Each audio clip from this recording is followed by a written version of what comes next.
We've come to the end of February, and there's only one more place left to visit before we move on to March: Silent Hill. This time, a teenage girl named Heather traversed the strange town as she finds herself in the middle of a cult's plot to bring back paradise.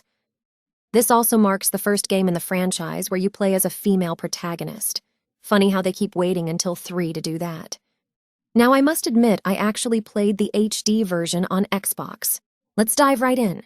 The game starts off in similar fashion to the first game, with splices of footage mixed in with our main character riding in a car.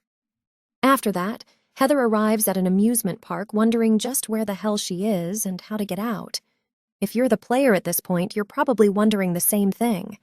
Hi, Bunny! Right off the bat, and already the camera angles are nauseating.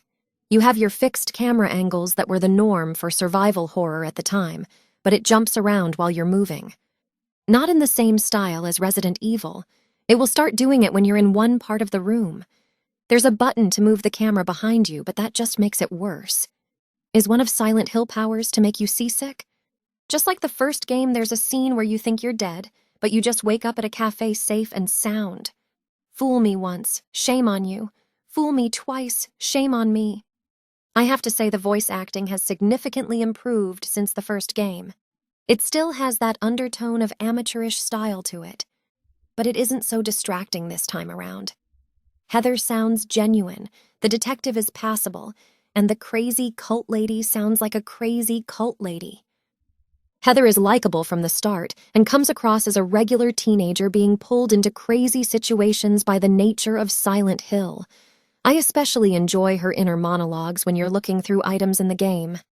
That's another thing I like about Silent Hill. Instead of just giving you a description of objects like in Resident Evil or Devil May Cry, you get a lot more personality since it's the character commenting on them.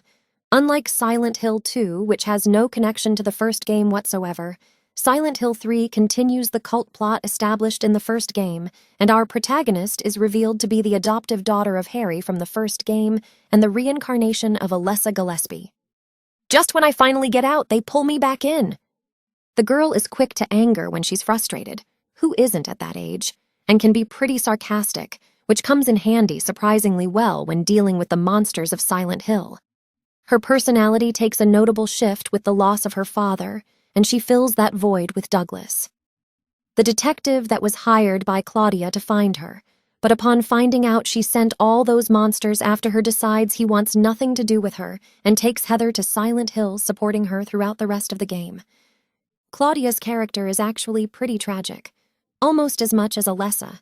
Raised up in a crazy cult, beaten by her own father, and her closest friend was hospitalized after a house fire. Claudia views the world as corrupt and needing to be cleansed in order to bring about paradise where all can be forgiven. Hence her plan to revive God through Heather. If you thought Heather had a temper, this woman will fucking cut you if you get on her bad side. While she serves as the game's antagonist, you can understand her motivations. Claudia, like Alessa, knows pain better than anyone, and believes that a god born from that same pain is more likely to create a better paradise than one who isn't. Her mindset is one that believes it's better to destroy and start over from scratch than try to repair the corruption that's already present. Monsters will sneak up on you in a heartbeat. The worst thing is, you can be running from them trying to find another room only for every single door to have a broken lock.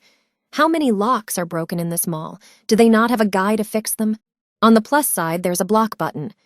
Yeah, I know, the game actually has a block button. I'm shocked too. The gameplay hasn't changed all that much from the first 2 games. You can choose difficulty for the combat and puzzles separately before starting your game. The puzzles get pretty creative on the hardest difficulties and requires actual knowledge to solve. Save areas this time around are symbols you can find throughout the areas you explore that Heather recognizes from her past life, instead of the notes in the first game. I like how even the save areas are changed to reflect the character. Unlike the last 2 games, you don't start out in Silent Hill. You actually start in a mall outside of the town building up to the entrance into the city. It's actually kind of creepy that the monsters from Silent Hill can appear in a different town. Before, you just thought they were limited to the city. I know, it's because the cult leader is after her, but still. That's pretty freaking terrifying. You know what that reminds me of? That lady from The Grudge who follows you after you enter her house.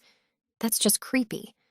I feel like I'm stating the obvious here, but this game is scary as hell. Silent Hill 3 builds the suspense up so great that the slightest thing can make you jump if you're not expecting it. The horror is subtle, as I feel good horror should be.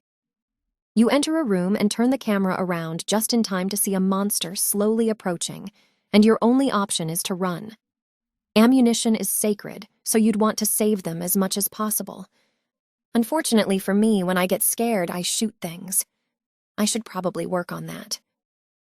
While the town in Silent Hill 1 was shaped around the nightmare of Alessa, Silent Hill 2 changed it to where the town shaped around the psychology of the player character, which changed the course of the series forever.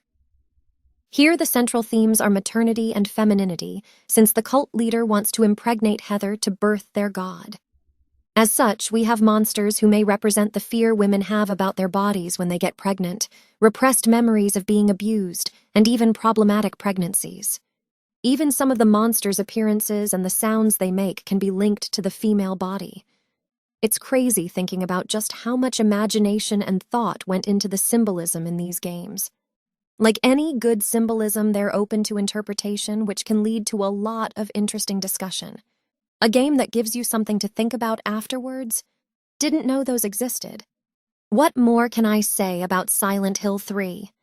The game is a worthy sequel to Silent Hill 1, and I won't be forgetting it anytime soon. If you haven't picked it up, then I'd highly recommend doing so now. Get it!